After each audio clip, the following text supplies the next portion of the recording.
Body of Lies.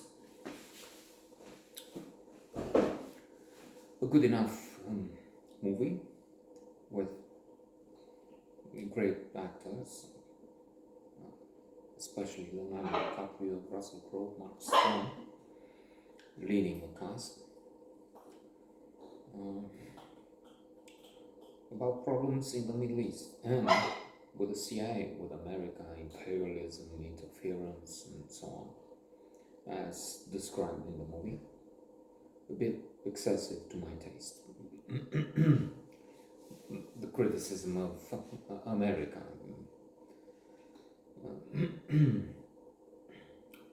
Not that it is in a good shape, but when the movie was made and the policies, things they target don't seem so real to me. It's not false premises, not by a long shot, but anyway. Leonardo DiCaprio. They were just saying on the radio upstairs as I had it on for a while. And they were telling us about the joke made by the Emmys. In fact, it's repeat, it's not originally a repeat of a joke made by Ricky Gervais with the Globes. Was maybe on The Tourist, something like the movie is not great and long. No, it wasn't The Tourist. The Tourist is bad enough for Johnny Depp not to have seen it or something like that. But it's a long film, and that was a good one, but long enough for DiCaprio to be unable to date the woman, very young woman, he is with at the end of the movie. Something like, I mean, his point being, he's only dating women that are less than half his age, very young. Too young was the satire there.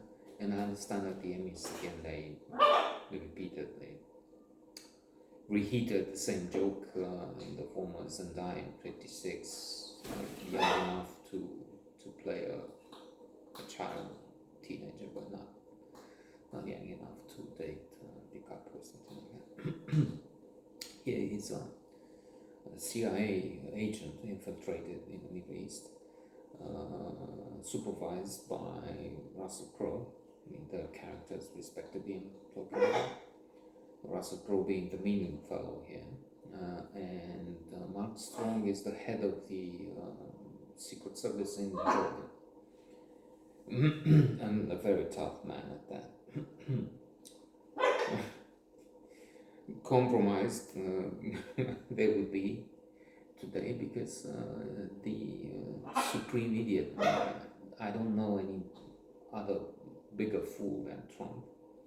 With that I may attract some more likes and maybe comments, and a comment from a Trump supporter once or twice, maybe twice, I mean 2 supporters, 2 unhappy people. Well, the 70, maybe 100 million of them to get in contact with this stuff, which late in the game, warning, don't watch, it's not worth it, especially if you're a Trump fan. So the fellow Trump took state secrets to his basement at Mar-a-Lago in Florida. And his fans argue that why not? That it's the FBI, it's the government who's doing the wrong things, not the idiot stealing documents from his country. Some of them, and then covers with secret, top secret, and nothing inside missing. Maybe it's sold to the Middle East, Saudi Arabia. Why not? The guy is capable of anything, and he gets away with it. And some commentators were saying, former heads of the CIA, Clapper, human sources involved. So people die if others find these, and this is an open thing. Chinese woman was trying to get into the premises on false pretenses and all sorts of idiots again.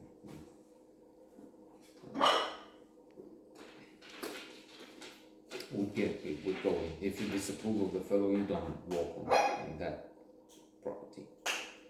And if you approve of him, then it's clear to me what kind of a character you are. I was saying that still I don't think America is up to no good, which is what many maintain. And I've had plenty of arguments over this. It would be, in a way, for me, like now, which some do, support Putin. Say, yeah, but you don't know what will happen. If you oppose him, his position will be shaken. Who knows what will happen? Like that, you never do anything.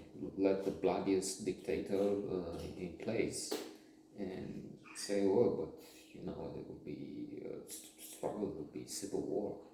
I also reject the argument for, and I know this is an extreme position, and I'm probably wrong. Let's say that too, terribly wrong. But I thought deposing Saddam was a good idea, because nobody could predict that, yes, there will be such a civil war, there will be so many casualties. It's a question of you have an evil man terrorizing its people, and you have, if you can, you have to do what you can to get rid of it. And I'm prejudiced because that's the way I felt about Ceausescu. Come get him out. Even if we had some casualties, we had a bloody revolution, not the figures that were circulating at the time, 60,000 dead, but some died. And I took part in that revolution, I'm proud to say.